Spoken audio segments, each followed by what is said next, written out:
అక్రమ కేసులను పెట్టు, వారెంట్లని, జైళ్ళని, బెయిల్లని, కోర్టుల చుట్టూ తిప్పుతూ ఎంతో వేదనకు గురి చేస్తూ ఉంది ఈ ప్రభుత్వము. జస్ట్ ఆ రోజు పసిపిల్లల పైన హత్యలు, అత్యాచారాలు జరిగినప్పుడు ఎవరైతే ముద్దాయిలు ఉన్నారో వారిని త్వరితగతిన అరెస్టు చేయాలి, అరెస్టు చేసి స్పీడ్గా ట్రయల్ జరిపి వాళ్ళకు శిక్షలు పడే విధంగా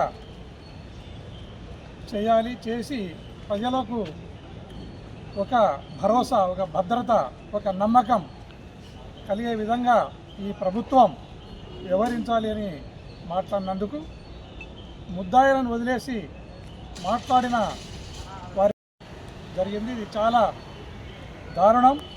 ఇప్పటికైనా ఈ అక్రమ కేసులతోని, జైళ్లతో, బెయిళ్లతో లేదా సమన్లతో, వారెంట్లతో కాలం గడపకుండా ఈ ప్రభుత్వము అభివృద్ధి వైపు, సంక్షేమం వైపు దృష్టి సారించాలని ఈ ప్రభుత్వానికి సూచిస్తున్నాం. ఇప్పటికైనా ఈ అక్రమ కేసులను, అక్రమ నిర్బంధాన్ని లేదా ప్రశ్నించిన గొంతులపై ఉక్కుపాదం మోపే విధానాన్ని ఇప్పటికైనా వారు ఉపసంహరించుకొని ప్రజల అభివృద్ధి పైన, ప్రజల సంక్షేమం పైన దృష్టి పెట్టాలని కోరుకుంటున్నాను.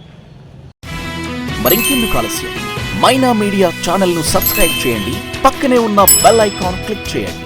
మైనా మీడియా.